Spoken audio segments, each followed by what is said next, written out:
अब इसमें भी बहुत रहस्य है, मैं सुना दूं पहले, फिर आपको एक आध दो यहाँ वहाँ की कथा सुनाऊं। हनुमान जी शंकर जी के अवतार हैं, रुद्र अवतार कहा जाता है गुरु जी। मैं तो आज सुन रहा था। अब ये आए कहां से हनुमान जी महाराज, प्रकट कहां से हुए? अंजना माता के गर्भ से हनुमान जी प्रकट हुए, यही है ना। अब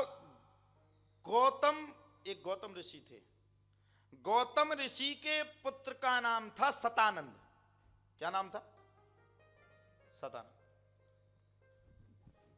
जनक जी के सतानंद कुल पुरोहित थे, यानी कि कहा जाए तो अहल्या के पुत्र सतानंद। सतानंद तब जनक बुलाए। जनक जी महाराज के कुल पुरोहित थे। पहले कुल पुरोहित चलते थे ना भारत में, यहां भी चलते हैं। कुल पुरोहित के द्वारा नामकरण संस्कार होता था। सतानंद की बहन का नाम था अंजना। और हनुमान जी किसके पुत्र हैं? तो एक हिसाब से कहा जाए तो सतानंद हनुमान जी के कौन लगे? कौन लगे? मामा। मामा ही तो हुए ना। सतानंद की बहन का नाम था अंजना, और सतानंद जी कहां थे? जनक जी के यहां। तो एक हिसाब से कहा जाए तो माता सीता हनुमान जी की कौन लगी? बहन।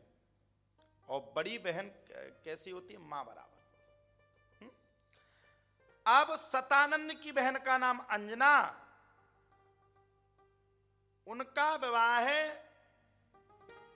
केसरी, शंकर स्वयं केसरी नंदन के साथ हुआ। अंजना बाल्यकाल में अंजना जी को श्राप मिल गया था, बानरी हो जाओगी, कोई बात हुई, ऋषि मुनियों ने श्राप दिया। अब जब अंजना जी को श्राप मिला, ये हम अपने आप से नहीं कह रहे, वाल्मीकि रामायण में इसका वर्णन है। मैं आज वाल्मीकि रामायण से पढ़ रहा था। श्राप मिल गया, बानरी रहोगी।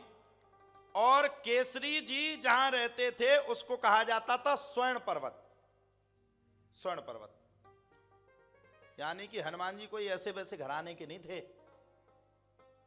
हल्के फुल्के घराने के नहीं थे। स्वर्ण पर्वत को ही कहा जाता है सुमेरु, सुमेरु पर्वत। आप तो हनुमान जी को ऐसा हम ना समझ में, हनुमान जी के पास सब व्यवस्था थी। वहां पर स्वर्ण से ही वो पर्वत बना हुआ था जिसका नाम था सुमेरु। और इन्हीं अंजना का पूर्व जन्म पुंजक स्थला नामक थी। अब इनकी जो आपको हम वीर गाथा बताए, हनुमान जी महाराज कैसे आए। पवन पुत्र हनुमान, ध्यान से सुनना सब लोग, थोड़ी सी कथा सुना दें, फिर मन तो नहीं लगेगा क्योंकि गहरी कथा हो गई। थोड़ा व्यथा भी सुनाएंगे इसमें क्या कथा में ज्यादा गहरा पहुंच जाओ तो फिर और गड़बड़ी। पवन जी जो थे, अब अपन को कभी कभी खुजली होती है तो अपन लोग क्या करते हैं कि यहीं कहीं खुजली करने लगते हैं। हाँ, कभी खुजली हो जाए तो करने लगती ना। अब पवन जी, तो पवन जी पवन पुत्र हनुमान, अब वो जाए तो बढ़िया पर्वत से खुजली करें तो पूरे पर्वत गड़बड़ हो जाए। आपने देखा खुजली करते हुए? नहीं देखा। अच्छा, कहां से देखते, अपन तो हुए ही नहीं थे तब।